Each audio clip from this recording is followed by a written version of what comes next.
Paz do Senhor Jesus.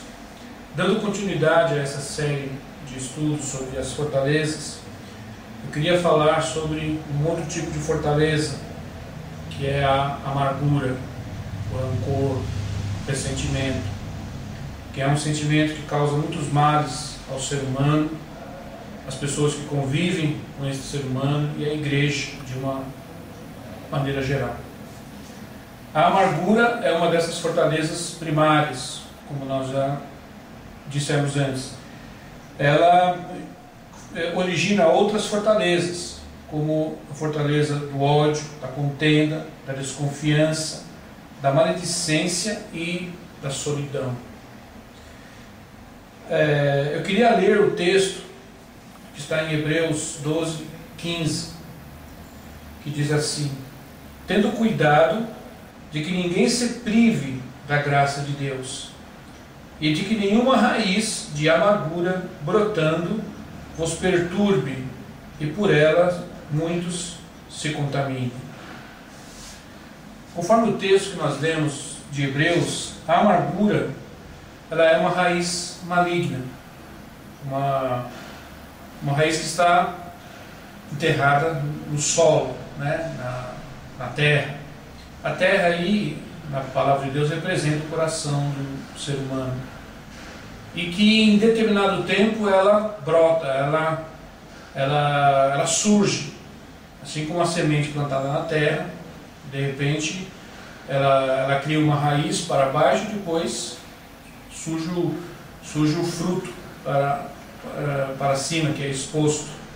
Assim acontece também com a raiz da amargura. Em determinado tempo ela brota. E como é que ela se manifesta? Ela se manifesta em forma de contendas, de brigas, de facções. Não é só a cobiça que gera facções, contendas, a amargura também gera muitas brigas, geram rixas,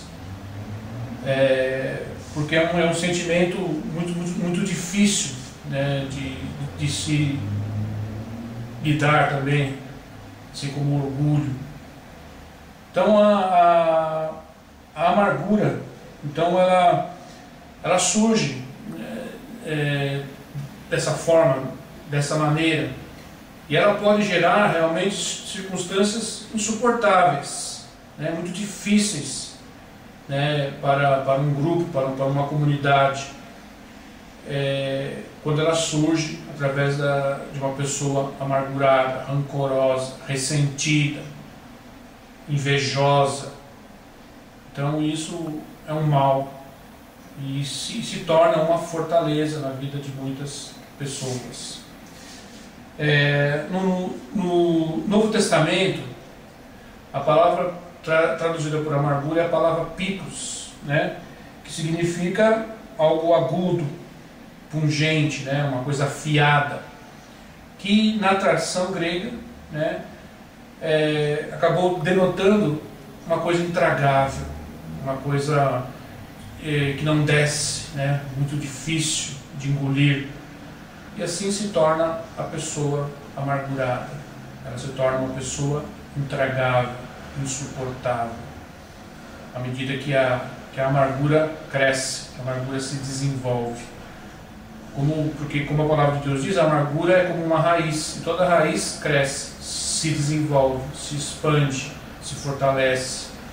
Quanto mais forte, quanto mais fortalecida a amargura dentro de uma pessoa, mais difícil se torna de lidar com isso.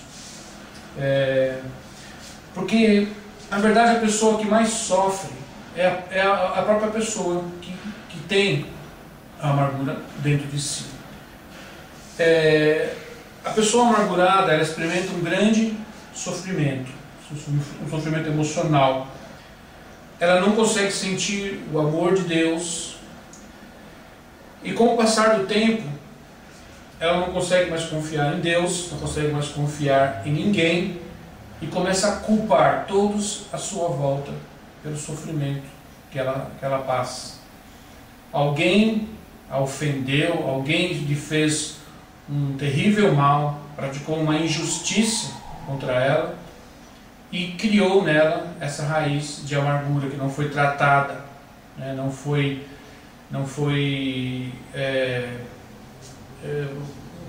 vamos dizer assim, considerada pela palavra de Deus, né? Não foi passado um bálsamo, não foi feito um tratamento desse sentimento horrível de ressentimento, de amargura, de ódio, e a pessoa então foi dominada por essa fortaleza. Bom, a pessoa amargurada, ela também se torna uma pessoa, como eu falei no início, também tomada por uma fortaleza de solidão. Ela se torna antissocial, ela se torna uma pessoa que se aparta dos outros.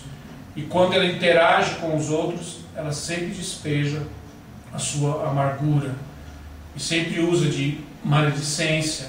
Ela começa a reclamar, a resmungar, a murmurar e começa a contaminar as pessoas à sua volta com esse sentimento de amargura, e pode vir a gerar realmente um problema muito difícil na comunidade, na igreja, né? E criar realmente um espírito de contenda muito grande. Então essa fortaleza, né, é muito difícil e ela precisa ser tratada, né? Aliás, a pessoa que tem essa fortaleza tem que ser tratada, a fortaleza tem que ser derrubada, destruída. Então, o Senhor, na sua palavra, nos dá o antídoto para a amargura. E não é nada mais, nada menos do que o perdão. Jesus fala muito sobre o perdão nos evangelhos, porque é um princípio espiritual importantíssimo para o ser humano. O ser humano precisa aplicar esse princípio para que raízes de amargura, de rancor, de ódio não se formem em seus corações. Não existe ninguém que não tenha enfrentado algum problema de relacionamento. Não existe ninguém que não tenha tido que lidar com uma pessoa com problemas e que de repente despejou sobre ela todo o seu ódio, todo o seu rancor e ofendeu ela gravemente. Não existe pessoa que em todo momento agrade a todos e que em dado momento não vai ser ofendida, que não vai se envolver em algum tipo de demanda e receber ofensas, injustiças, ser alvo de comentários, ser alvo de maldades. Por isso nós precisamos aplicar o princípio do perdão. O perdão é um princípio espiritual, ele não é um princípio emocional. Embora ele trate da área emocional do ser humano, mas o perdão é um princípio espiritual. Por isso ele é abundante na Bíblia. Ele se fala muito sobre isso nas Escrituras, porque é um princípio espiritual que precisa ser aplicado no coração do ser humano. E o ser humano deve aprender a aplicar o perdão, como eu disse antes, para que não tenha raízes de amargura se formando dentro de si e seja por fim dominado por uma fortaleza de amargura. Jesus falou sobre isso na parábola do credor incompassivo e apresentou ali o perdão como um princípio entre Deus e aquele que foi ofendido. Na verdade, a pessoa que mais precisa perdoar, que mais precisa ser ajudada, é a pessoa que foi ofendida e não o ofensor. Por isso, perdoar é um bem que a pessoa faz muito mais a si mesmo do que aquele que o ofendeu, do que é o seu ofensor. E Deus espera que os seus servos, que os seus filhos sejam perdoadores. É isso que ele ensina nesta parábola. Ele perdoou uma grande dívida, né? E o Senhor perdoou, na verdade, lá na cruz do Calvário, a nossa grande dívida. impagável. E Ele espera que nós perdoamos aqueles que nos devem. É esse o princípio dessa parábola. Que Ele perdoa uma grande dívida, mas aquele que foi perdoado na sua grande dívida não perdoou uma pequena dívida. E porque Ele não perdoou essa pequena dívida, o Senhor, o rei, na parábola, que já tinha perdoado aquela grande dívida, teve que cobrar novamente. Por isso, se nós não perdoarmos as pequenas dívidas que as pessoas têm conosco, o Senhor será forçado a nos cobrar a grande dívida que nós tínhamos com Ele, que Ele já tinha perdoado lá na cruz do Calvário. Por isso o perdão é um princípio muito importante. E veja bem, liberar perdão, como eu disse antes, faz mais bem a nós mesmos do que ao nosso ofensor. E mesmo que o nosso ofensor não receba o nosso perdão, isso não anula o benefício extraordinário, o benefício espiritual que o liberar o perdão promove no nosso coração e nos livra de estarmos aprisionados por essa terrível fortaleza da amargura, do ressentimento, do rancor.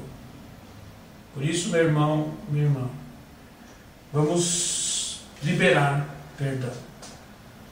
Porque há pessoas, e sempre haverá pessoas, que vão se voltar contra nós em determinado instante e nos ofender e procurar colocar uma raiz de amargura. O diabo vai usar isso para colocar uma raiz de amargura e criar uma fortaleza de amargura em nós. Nós não podemos deixar que isso aconteça de forma nenhuma. Devemos estar perdoando os nossos ofensores. Devemos estar liberando perdão a eles, mesmo que eles não recebam. Mas o Senhor está vendo a atitude do nosso coração. E Ele vai limpar o nosso coração dessa amargura, desse ressentimento, desse ódio. E nós teremos paz. Nós teremos harmonia no nosso coração. E estaremos sempre em paz com Deus e em paz com nossos irmãos. Isso é uma coisa que não tem preço. Muito obrigado.